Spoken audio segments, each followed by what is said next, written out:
Voilà, donc la dernière fois, on avait parlé de patron de conception singleton. Donc on a dit que quand est-ce qu'on va opter pour ce patron de conception? C'est lorsqu'on a une classe, mais on doit toujours s'assurer que cette classe ne doit instancier qu'un seul objet. C'est comme le cas de la connexion. Par exemple, supposons qu'il y a plusieurs classes, et toutes ces classes, ils ont besoin de la connexion pour ajouter, supprimer, modifier des informations sur la base.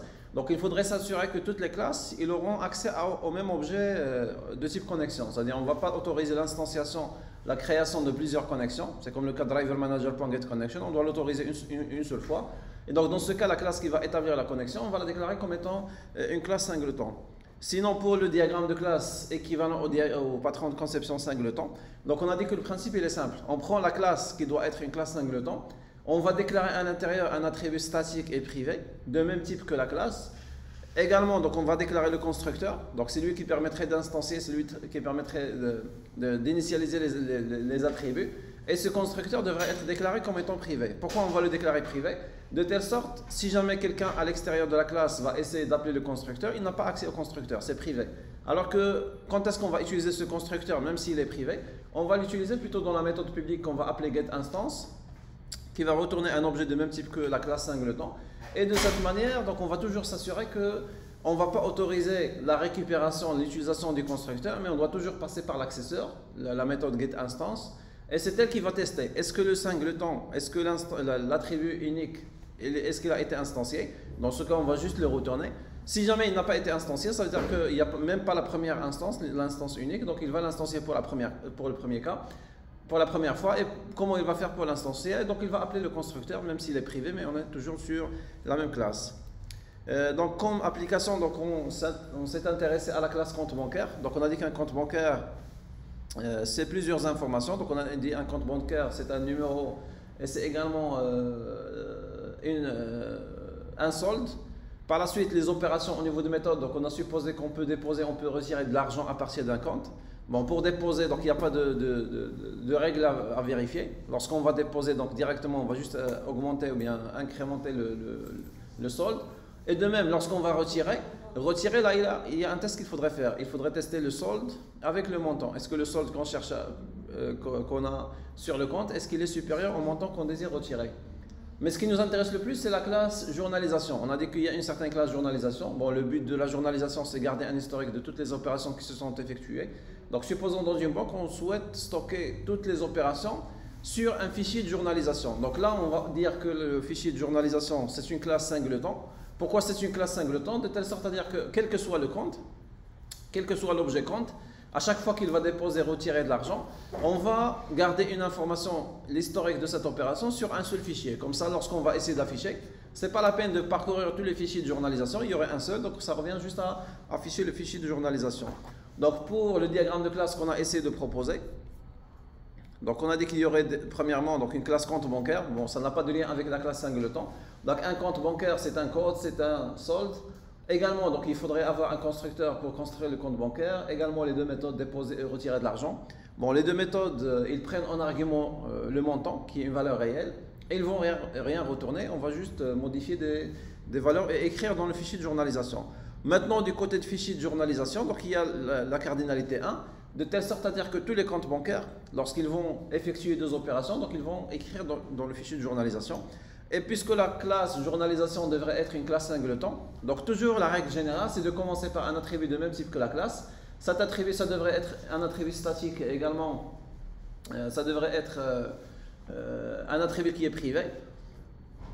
Le constructeur, on va le déclarer comme étant un constructeur qui est privé. Et on va ajouter un accesseur qui permettrait de récupérer l'instance unique. Et bien sûr, ça c'est ce qu'on est obligé d'ajouter. Mais s'il y a des informations supplémentaires, donc on peut les ajouter. Par exemple, pour le fichier de journalisation, puisque à l'intérieur il y a une chaîne de caractères, donc on a déclaré une variable qui s'appelle log, qui va contenir toutes les opérations, tout l'historique des opérations. Et on a également ajouté une méthode qui permet d'écrire ou bien d'incrémenter ou bien qui permettrait au compte d'écrire dans le fichier de journalisation, c'est la méthode ajouter log. Donc là, on va essayer de créer un projet pour mettre en place le singleton. Donc on va dire, appelons journalisation banque.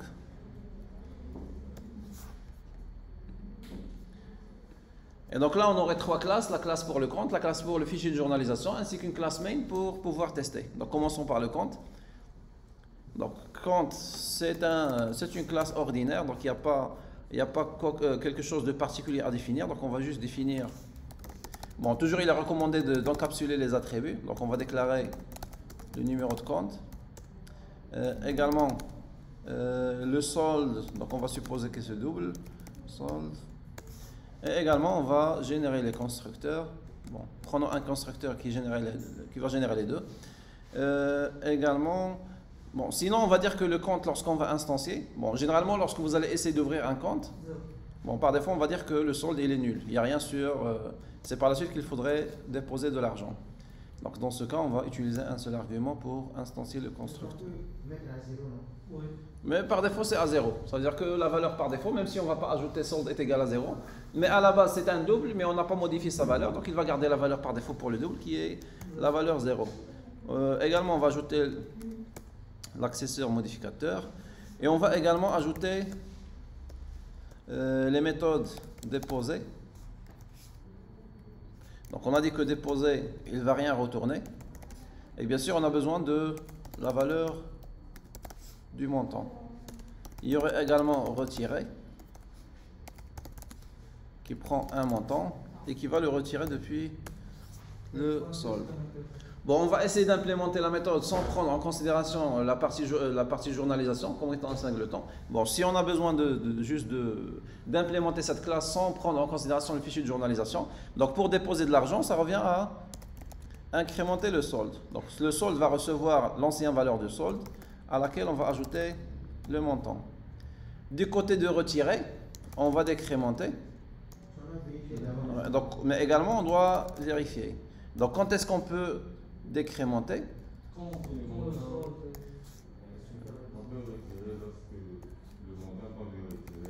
Voilà, il faudrait que le montant qu'on désire retirer devrait être inférieur au solde qui est disponible. Pour le else, bon, on va écrire le else parce qu'on aurait besoin d'ajouter une information, une instruction particulière. Bon, on va dire impossible de retirer.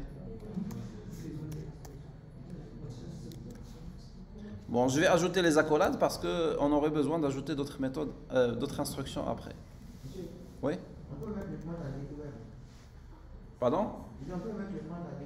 Mais dans ce cas, on ne va pas mettre la condition.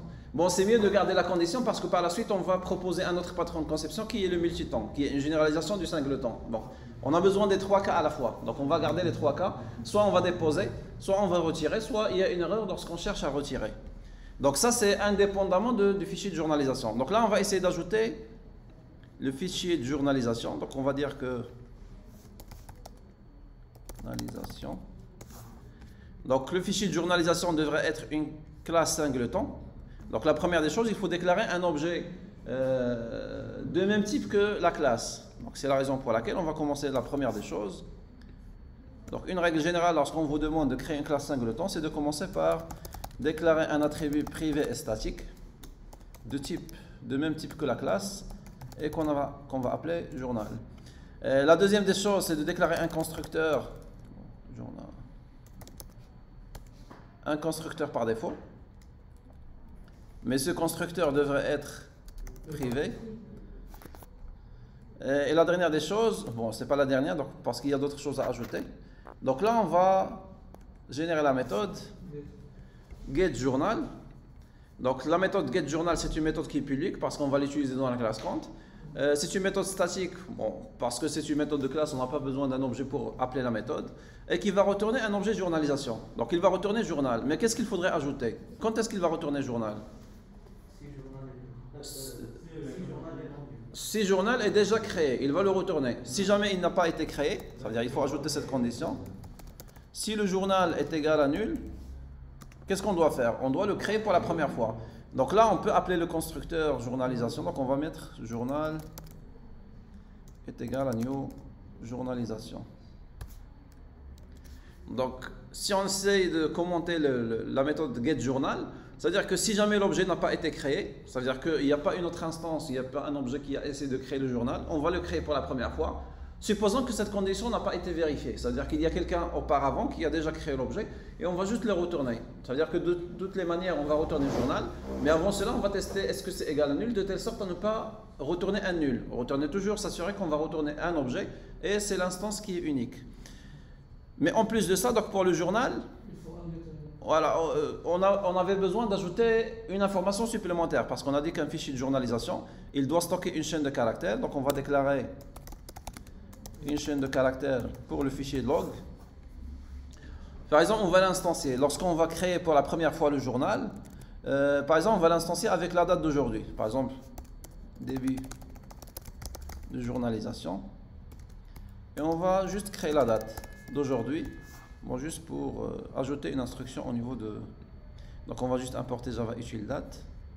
Monsieur, on ne doit pas faire... on ne doit pas délivrer le setter pour... Si, parce que...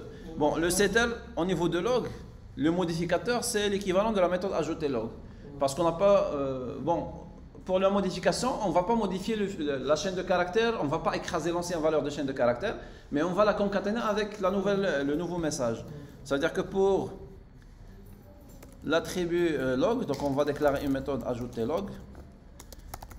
Ça veut dire que ce message qu'on va définir comme un paramètre de la méthode, on doit l'ajouter, on doit l'écrire dans le fichier de journalisation. Donc là, c'est void. Bon, c'est comme un setter, sauf que c'est pas un setter comme on connaît pour les modificateurs qui permettent de modifier la valeur, mais plutôt c'est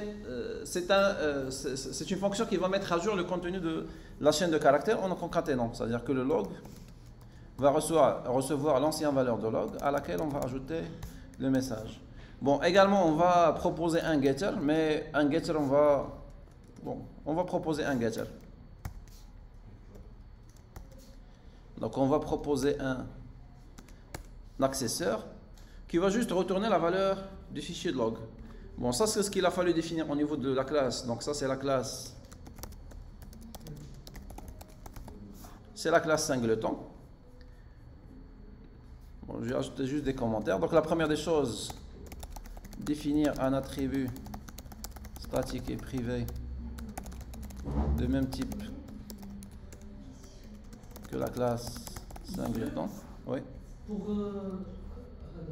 le constructeur de journalisation, Oui. on ne déclare pas des getter et setter? Pour le constructeur, getter setter. Oui. Les getter setter sont définis pour les attributs. Parce que les déclare dans ton privé. Non? Ouais, mais quel est l'accesseur? On peut accéder à... Ouais, mais quel est l'accesseur de l'instance unique, de l'objet singulier? C'est getJournal. On n'a pas besoin de modificateur parce que le modificateur, on ne va pas modifier tout l'objet, mais on va modifier plutôt son contenu. C'est pourquoi on a proposé ajouter log. Et ça va nous arranger parce qu'on cherche juste à écrire dans le fichier log de l'objet de journalisation. Donc la deuxième des choses, également, donc, il faut définir un constructeur privé. Et il faut définir un getter pour l'instance unique. Et bien sûr, ce qu'on ajoute après, ça dépend du contexte, ça dépend de ce qui est demandé au niveau de ce qui est demandé au niveau du problème. Donc là, de retour vers la classe compte. Donc on a déclaré comme quoi lorsqu'on cherche à ajouter ou bien retirer de l'argent, lorsqu'on cherche à créditer, débiter un compte, on modifie le solde, mais également on a essayé de proposer, donc là il faudrait modéliser l'association, de telle sorte à dire que le compte bancaire, à chaque fois qu'il va faire une opération, il faudrait enregistrer cette opération dans le fichier de journalisation qu'on vient de définir. C'est la raison pour laquelle il faut revenir vers les méthodes déposer et retirer et essayer d'écrire dans le fichier de journal. Bon, que ce soit dans déposer, retirer, dans le if-else de retirer, c'est le même principe. Il faut récupérer les fichiers de journalisation pour pouvoir écrire à l'intérieur. Maintenant, quelle est l'instruction qui permettrait de récupérer le fichier de journalisation? Par exemple, supposons qu'on cherche à récupérer le fichier de journalisation. Là, on ne peut pas mettre new journalisation parce que le constructeur, il a été déclaré privé. Ça veut dire qu'on va interdire l'instanciation à l'extérieur. Mais plutôt que d'instancier directement par l'opérateur d'instanciation, plutôt il faut utiliser le getJournal qui était une méthode. Bon, je vais vérifier est-ce que c'était une méthode statique. Oui, c'est le cas. Donc c'est la raison pour laquelle on va appeler le nom de la classe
Voilà, donc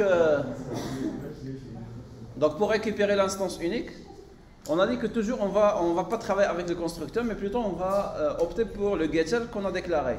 C'est-à-dire quel que soit le contenu ou bien quelle que soit la méthode, que ce soit au niveau... Bon, je vais le mettre avant les opérations. Que ce soit pour déposer ou bien retirer, toujours il faut commencer par récupérer le fichier de journal. Maintenant, quelle différence est-il entre le message qu'on va écrire dans déposer, dans retirer avec le if-else? C'est juste le contenu du message qui va changer. Par exemple, lorsqu'on va déposer de l'argent, il faut écrire un message comme quoi dépôt de l'argent, dépôt d'un montant, donc on va afficher le montant et on va afficher également les informations sur le compte. Maintenant, quelle est la méthode qui permettrait d'écrire dans le fichier de journalisation? Get, c'est pour récupérer. Là, on cherche à ajouter. Donc, il faut plutôt solliciter la méthode ajouter log. Donc là, on va mettre j.ajouter log. Et le message, on va le personnaliser. Par exemple, dépôt de...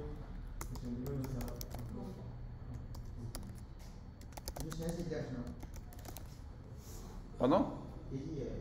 Ajouter log. C'est un système. C'est un système, mais pas pour l'objet journal, mais plutôt pour l'objet log, pour l'objet de la chaîne de caractères. Donc dans le compte, et on va afficher le numéro de compte.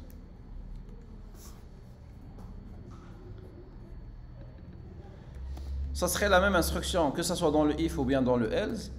C'est juste le message qui va changer. Donc supposons qu'on vient de retirer de l'argent. Donc on va dire que retrait d'un montant depuis le compte. Et si jamais donc il y a une erreur au niveau du retrait, donc là on ne va pas afficher dans la console, mais on va plutôt écrire dans le fichier de journalisation. Par exemple, on va dire que impossible de retirer montant depuis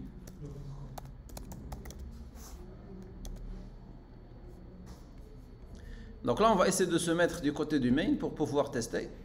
On va proposer une méthode test compte journal.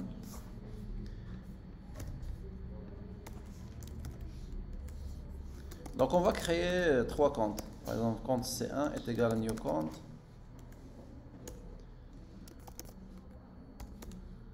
On va refaire la même chose pour créer un deuxième compte et un troisième.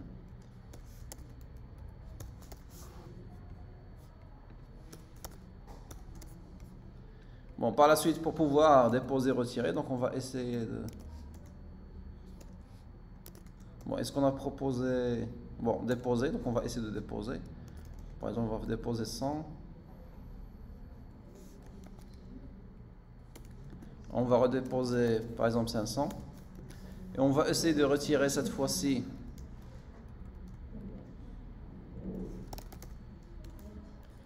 Et on va essayer également de retirer pour le deuxième compte.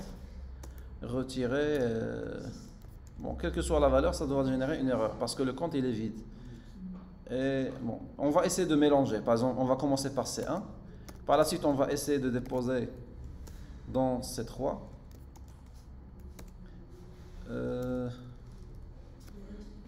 Voilà. Par la suite, on va essayer d'afficher. Donc, quelle devrait être la méthode qui va afficher? C'est la méthode getLog. Donc, on doit le mettre dans un système out println. Mais avant de faire un getLog, c'est un getLog dans un objet de type journalisation. Et la classe journalisation, c'est une classe singleton. Donc, pour pouvoir récupérer de même l'objet, il faut passer par journalisation.getJournal.getLog.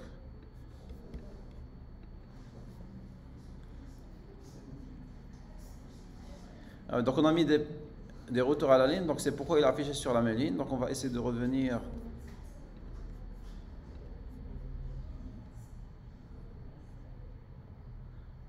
donc à chaque fois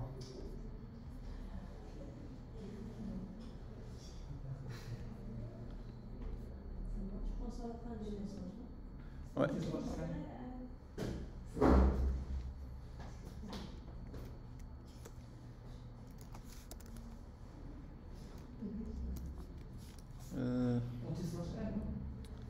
Ouais.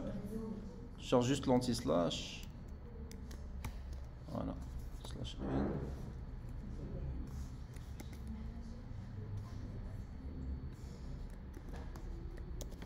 1. Ainsi, donc, il devrait afficher et retourner.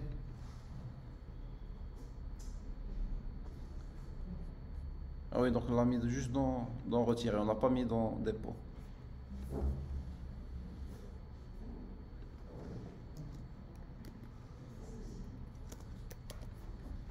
Donc là, lorsqu'on va essayer de tester, je vais garder ça comme ça, on va vérifier.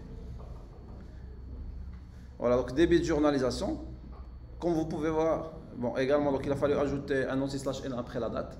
Donc on a commencé par déposer 100 dans le C1, donc c'est pourquoi il a mis dépôt de 100 dans le compte 101. Par la suite, donc il a mis dépôt de 400 dans le compte 105. Donc même si on a travaillé avec C1, C3, C1, C1, C2, on est en train d'écrire dans le même fichier de journalisation et on peut même l'apercevoir dans l'ordre. Donc il va garder le même ordre. Et on a sollicité une seule fois ou bien l'affichage d'un seul journal. Et donc dans ce cas, ça c'est l'avantage que d'utiliser une classe qui n'était pas singleton. Si on n'avait pas utilisé un singleton, chaque compte il va écrire dans son propre fichier de journalisation. Et lorsqu'on va essayer d'afficher, on ne peut pas mettre directement un seul affichage, il faut mettre une boucle ou bien une structure itérative qui permettrait de parcourir tous les fichiers de journalisation et afficher les journaux qui sont à l'intérieur. Voilà, donc il y a également l'erreur, impossible de retirer. Bon, pour le premier, ah oui, donc pour le premier, donc on a pu retirer parce qu'il y avait de l'argent dans C1, mais pour le C2, donc il a affiché une erreur comme quoi on ne peut pas retirer. Oui.